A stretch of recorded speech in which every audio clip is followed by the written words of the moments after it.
1789년 7월 14일이죠. 분노한 프랑스 파리의 1만여 시민들이 바스티유 감옥을 습격을 했습니다. 바스티유 감옥의 수비군들 시민들에게 대포를 밟고왔고요. 그래서 수많은 사람들 우리 사상자가 발생했습니다. 하지만 끝끝내 시민들이 이겼습니다. 그래서 바스티유를 함락시켰고요. 많은 정치범들이 석방되었습니다. 이게 프랑스 혁명에 불을 지피는 그런 사건이 되었죠. 그리고 프랑스 혁명은 나중에 민주주의의 시초라는 이름으로 역사에 길이 남게 됐습니다. 민주주의의 시초가 되는 대사건, 얼마나 고결한 이름이죠. 참 위대한 사건이라고 할 수 있겠습니다. 그런데 프랑스 혁명의 필이 따라다니는 또 다른 수식어가 있습니다. 바로 피비린내 난다 하는 말이죠. 피비린내 나는 사건. 많은 사람들이 죽었습니다. 프랑스 혁명은 우리에게 민주주의라는 정말 좋은 거를 주기는 했지만 그 대가는 수십만에서 수백만의 사상자였습니다. 이처럼 인간의 혁명이라는 것은 아무리 좋은 목적을 위해서 좋은 의미를 가지고 수행된다고 할지라도 필연적으로 폭력을 수반합니다. 그리고 예수 그리스도의 방법은 절대적으로 비폭력적이죠. 그러니 충분히 천군 천사를 부르셔서 자신에게 반기를 들었던 로마 제국 제사장들 싹 다 쓸어버리고 하나님의 나라를 이 땅에 세우실 수 있었음에도 불구하고 하나님께서는 그렇게 하지 않으셨습니다. 예수님께서는 오히려 힘 없는 자처럼, 아무런 힘이 없는 사람처럼 힘 있는 자들의 손에 잡혀서 죽으셨습니다. 그 예수님의 사도인 바울도 동일한 방법론을 따릅니다. 그는 폭력적 혁명을 통한 사회의 급진적인 어떤 혁명을 바란 것이 아니었습니다. 예수님의 복음을 따라서 바울이 제시한 사랑과 섬김의 리더십은 급진적이고 혁명적이었지만 폭력적이지는 않았습니다. 자신이 직접 사회 전반적인 시스템을 다 뜯어 고치려고 한 것이 아니고요. 예수님의 방식으로, 즉 사랑의 방식으로 보듬고 고치기를 바랬습니다. 어떤 사람들은 그렇게 얘기를 하죠. 바울이 사실상 노예제도를 인정했다. 그러면서 비판을 합니다. 에베소서 6장 5절을 보면 이런 말씀이 있죠. 종들아 두려워하고 떨며 성실한 마음으로 육체의 사용전에게 순종하기를 그리스도께 하듯 하라.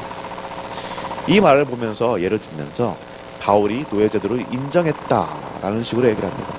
실제로 미국 남북전쟁 당시를 생각을 하면 남쪽인 그 미 연합국 노예제도에 찬성하던 그런 쪽이죠.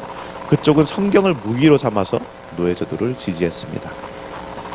그러나 이건 성경의 문자만 보고 사실 그 안에 있는 의미를 파악하지 않은 그런 잘못이죠. 바울은 노예제도를 지지하지 않았고요. 그렇다고 노예가 혁명을 일으키길 바란 것이 아니라 오히려 사랑의 섬김을 통한 점진적인 변혁을 바랬던 것입니다. 사회제도에 대한 직접적 혁명이 필연적으로 불러일으킬 만한 폭력의 사태들은 피하면서 그러나 혁명적인 사랑으로 변화를 일으키는 것. 그것이 예수님의 방법이었고 바울의 방법이었습니다. 오늘 우리가 읽은 우리의 말씀도 이런 맥락에서 이해되어야 할 것입니다. 오늘 우리가 길어서 후반부만 읽었지만 사실 이 말씀은 5장 22절부터 시작되는 말씀이죠. 5장 22절 우리 남성분들이 집에서 아주 무기처럼 사용하시는 그런 말씀일 텐데 한번 읽어볼까요? 아내들이여 자기 남편에게 복종하기를 주께 하듯 하라. 이 말씀을 혹시 집에서 사용하시는지 모르겠지만 우리는 이 복종이라는 단어가 굉장히 좀 불쾌하게 다가올 수도 있을 것입니다. 왜냐하면 이 복종이라는 단어를 그저 상하관계, 주종적인 관계에서만 그 바탕에서만 생각하고 사용하기 때문입니다. 우리가 특히 유교 문화권에 사는 사람들이기 때문에 더욱더 그렇겠죠. 그러다 보니 복종을 받아야 하는 사람과 복종을 해야 하는 사람 사이에는 일종의 어떤 억압적인 관계가 형성되기가 쉽습니다.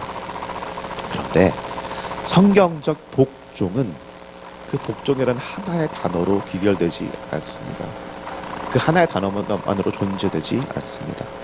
성경적 복종에는 항상 사랑이라는 단어가 포착합니다. 그래서 에베소서 5장 25절의 말씀을 우리가 함께 봐야 되겠죠. 남편들아 아내 사랑하기를 그리스도께서 교회를 사랑하시고 그 교회를 위하여 자신을 주심같이 하라. 아멘. 우리의 복종의 대상이신 그리스도께서, 그분께서 어떻게 하셨습니까? 먼저 완전한 자기 희생적 사랑으로 우리를 사랑하셔서 가장 낮은 자리에 오시고 가장 낮은 모습으로 오시고, 그래서 우리를 밑바닥에서부터 섬기는 자가 되셨습니다. 먼저 그렇게 하셨죠. 우리가 복종하기 전에, 우리가 아직 원수 되었을 때에 그렇게 하셨습니다. 그리고 그분의 사랑과 섬김으로 인해서 우리가 변화가 되었고, 그분의 사랑 때문에, 그분의 먼저 주신 사랑 때문에 우리도 그분을 사랑하게 됐고 그분을 따라가는 사람들이 되었습니다. 이것이 사랑과 복종의 관계입니다. 사랑과 복종은 불가분의 관계입니다. 바울은 그 당시 이미 사회 제도적으로 재물 취급당하고 물건 취급당하고 억압받았던 그런 여성들이 계속해서 억압당하는 것을 원하는 것이 아니었습니다. 너희들이 계속해서 이 밑에 있는 사람들처럼, 종들처럼 남편을 섬기고 남편께 복종해라, 이런 말이 아니었고요. 그렇다고 해서 여성들아, 우리 요즘 시대처럼 여성들아 떨치고 일어나서 반박해라, 뭐 혁명을 일으켜라, 사회를 뒤집어 엎어라, 이런 말도 아니었고, 오히려 예수 그리스도의 이 혁명적 사랑이 관계를 완전히 변화시키고 나아가서 세상을 변화시키기를 했습니다. 그것이 예수님의 방법이었고, 그것이 바울의 방법이었고요, 그것이 초대교회의 방법이었습니다. 우리 대한민국만 해도 그렇죠. 한국에 복음이 들어왔을 때 어땠습니까? 대대적인 여성 인권 신장 운동이 벌어졌죠. 그것이 어떤 폭력적인 혁명으로 이루어진 것이 아니라 예수 그리스도의 사랑 때문에 억압당하던 여성들이 훨씬 더 인권적으로 살아나는 그런 일이 벌어졌습니다. 이처럼 복음이 들어가는 곳에는, 예수 그리스도의 복음이 들어가는 곳은 그것이 어떤 곳이든지 상관없이 관계의 회복이 일어납니다. 억압들이 끊어집니다. 사랑과 복종의 회복이 일어납니다. 그래서 31절 말씀 보면은 사도 바울 이렇게 말하죠. 그러므로 사람이 부모를 떠나 그의 아내와 합하여 그 둘이 한 육체가 될지니. 한 육체가 될지니. 하나님께서는 이미 인간을 만드실 때, 창세기 1장 27절 보면 그렇게 말하죠. 인간을 만드실 때 그냥 인간이다라고 하나에 만든 것이 아니라 남자와 여자로 만드셨습니다. 처음부터 남자와 여자라는 두 존재가 하나로 지음받았다는 말입니다. 이 말인즉슨 무슨 말이냐? 하나님께서 우리를 각자 남자로 또 따로 여자로 만드셔서 여자가 남자에게 복종해야 된다, 그냥 이런 걸로 만드신 것이 아니라 불가분의 관계 속에서 서로 사랑하고 서로 복종하는 그런 관계로 만드셨다라는 말입니다.